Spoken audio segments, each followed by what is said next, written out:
Hi everyone and welcome to Shaluso. I'd like to give another thanks to Zega Watches for lending in today's watch, and today we have the Rolex Sky Dweller in Everose Gold. The Rolex Sky Dweller was released in 2012. Originally only available in white gold, yellow gold, or Rolex's proprietary Everose Gold blend of copper, gold, and platinum, named Everose because it never loses its color due to the platinum content. The Sky Dweller was one of Rolex's most complicated watches, featuring an annual calendar and a dual time zone, as well as the second example of Rolex's ring command system, originally debuted on the Yachtmaster 2. The look of the Sky Dweller clearly took inspiration from the Date and the President, featuring the fluted bezel, of course a date with a cyclops, but it also had Roman numerals at the indices in applied rose gold, of course, circling around the off-center 24-hour display, and with the outside of the indices featuring red markers to indicate the month for the annual calendar, and another discrete splash of red indicating the time on the 24-hour disc. Overall, this, combined with its oyster bracelet with polished center links, it allowed for Rolex to create a watch that was a marriage between its more utilitarian lines, such as the GMT and the Submariner, and its dressier lines, such as the President and the Datejust. This allowed it to essentially converge its two main markets, those interested in the utility of a Rolex and those interested in the style of one.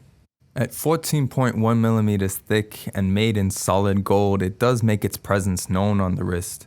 However, not in as much a way as one would expect. When you consider how many complications it has, 14.1 millimeters isn't that thick and quite reasonable.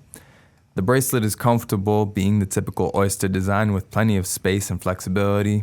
And Rolex continues to demonstrate its mastery in proportion by creating a 42 millimeter case, but using the standard oyster case as opposed to the super case, meaning it never looks too big or too small regardless of wrist size.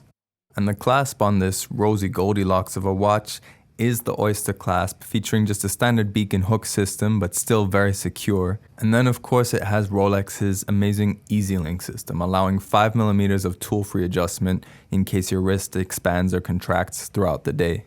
And then you can just as securely close it, knowing confidently that it'll stay on as you go into your boardroom, your private jet, or a night in the VIP room. And you will feel like a VIP. The Calibre 9001 is Rolex's most advanced caliber yet, and its ring command system controlled by the bezel is intuitive and easy to use. Unscrew the 100-meter water-resistant twin-lock crown and rotate the bezel to the first position and you gain access to the double quick set. Move the bezel to the second position and now you can use the jumping hour hand. This is what you will be using especially if you're traveling and need to change the hour hand quickly without hacking the balance, allowing you to change time zones while still maintaining the accuracy of the watch. And the final position rotates all the hands as well as the 24-hour disc. This is where you would start when you're first setting the watch to make sure that your reference time is exactly where you need it to be. And this is also where you would align the seconds to a reference time so that you know that you're still maintaining that +2, -2 seconds accuracy promised by the superlative chronometer of Rolex.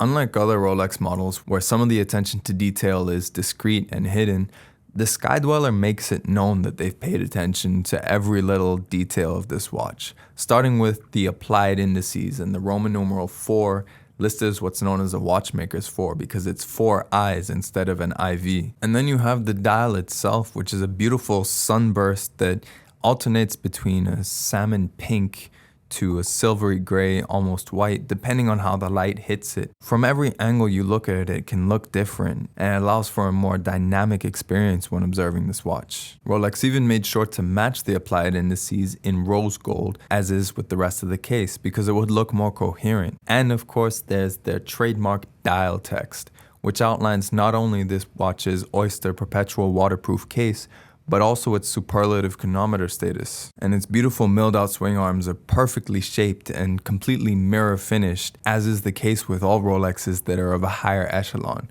They save the satin for those of their entry-level models. And no matter where you look, the Sky Dweller makes sure that you know that it's the pinnacle of their range. Fluted bezel? Check. Polished center links on an oyster bracelet? Check. Oyster clasp with an Easy Link? Check. Needlessly overcomplicated movement that somehow still manages to be extremely easy to use? Check. The Daytona and Submariner may be its most iconic models, but this truly is the ultimate Rolex. So those are my impressions of the Rolex Sky Dweller in the Everose Gold. And honestly, it was an amazing experience dealing with a Rolex that, in my view at least, epitomizes what Rolex is all about. There's a reason why people refer to Rolex as being like the Apple of watches, and that's because they managed to make things intuitive and easy despite the fact that they actually have really complex capabilities. They managed to simplify an annual calendar and add in a dual time function without having to give it a million crowns or different hidden pushers or visible pushers for that matter. I'm talking about you, Patek Philippe. So I really do appreciate that they've managed to do what we always expect from Rolex, and that's to make things that make sense, that are well built, and that are intuitive and easy to use for us, the users of the watch itself. But before I get too carried away with that, we have to talk about the 3 positives and negatives of this watch. Now, first off, of course, I have to highlight the movement. The Calibre 9001 is the epitome of what Rolex is all about. What they did is they took an extremely complex idea, the idea of having an annual calendar and a dual time, and they managed to come up with a solution that not only is thin, at least in relative terms, this is only 14.1 millimeters. When you consider it has all these complications, that's not that bad, but also they've made it intuitive. By just spending a few minutes with this watch, I already had a grasp of the ring command bezel. It's very easy to just try it out and figure out what it does. It's like putting a really well-built car into gear. You can feel each shift, you can feel what gear you're in, and that's the sensation you get with this movement. So I really admire that Rolex has done what we always expect Rolex to do, in that they've made something even better without having to overcomplicate it. The next thing I'd like to highlight is almost the opposite in that sense, but it's still a very typical Rolex thing to do, and that is the Everose Gold itself. Instead of getting their gold from someone else, Rolex has its own foundry, and what they did is they developed their own mixture of gold, platinum, and copper to make their Everose Gold. And it's the use of the platinum that helps it keep that color forever. That's why they call it Everose. It's a complex solution to what you would think is something simple, but it's so Rolex. It's so Rolex for them to just take what we normally take as a given. Rose gold is just rose gold, but they made their own one. They made it different because for them, they realized that using the norm was not going to be good enough for their standards. It wasn't going to meet their standard of longevity. It's a similar sort of thing like what they do with oyster steel. So I really do appreciate that, and it makes it something special, especially when you do opt for getting the gold model. And then the last thing, and I feel Rolex doesn't get anywhere near as much credit as it should for this, and that is its dial.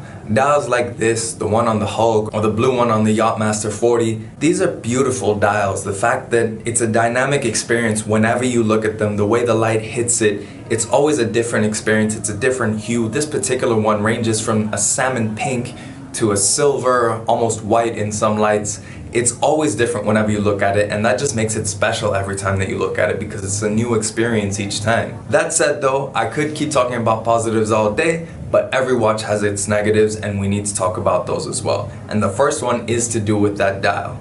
Or more specifically, it's to do with the way you see that dial. Because Rolex still insists on not using anti-reflective coating. So while yes, when you do see that dial, it looks great every time you see it, half of the times you're seeing a reflection, you're seeing light, you're seeing your own face, you're not really seeing the dial, you're seeing something in between you and the dial.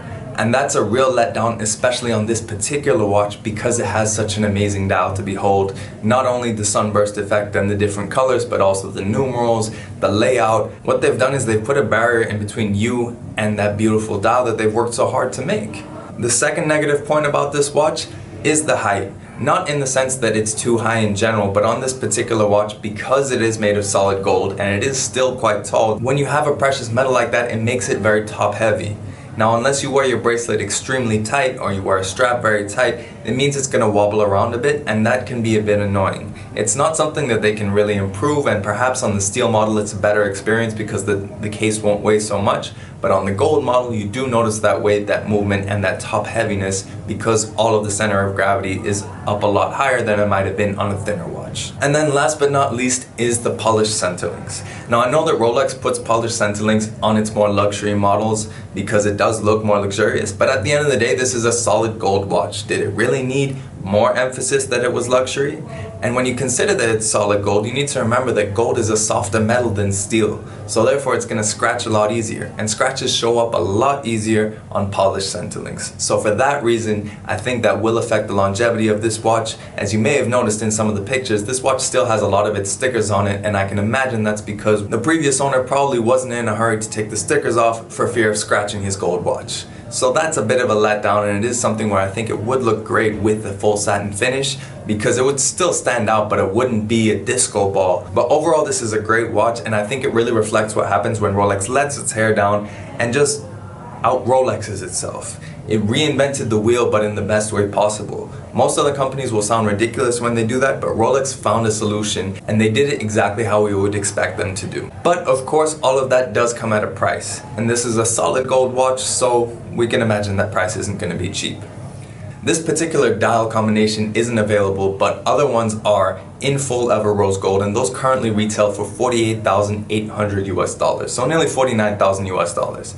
And on the pre-owned market, they sell for $37,000 to $48,000 US. So yes, this is a Rolex that actually loses value, and more importantly, by being exempt from this steel bubble that sees steel watches selling for nearly double their retail and selling for almost as much as precious metal, what it does is it means Rolex can actually be what it used to be historically. A viable option, a viable alternative that offers great quality and great value for money. When you look at the price of this watch, it actually competes pretty well with other watches in the full precious metal segment. $40,000 to $50,000 isn't crazy when you're looking at a watch that's entirely made of precious metal, including the bracelet. So when you put it in that context, I think it does actually represent a good value if you have that sort of money to spend on a watch in full precious metal. But let me know in the comments below what you think. Do you think that it's worth what it is when you put it into context that other precious metal watches sell for about that much as well? Or is it still just a really expensive watch? What do you think of the Everose? Would you prefer something like this, or maybe one of the two-tone options, or maybe even the steel or the white gold option? Let me know in the comments below what you think of the Sky Dweller. And of course, again, thank you to Zega Watches for lending me this watch so I could do this review. You'll find the links in the description below. And of course, if you liked the video, please do like it and share it. And if you like seeing new watch content every week, then make sure you subscribe to Shaluso as well. In any case, thanks for watching this video, and we'll catch you on the next one.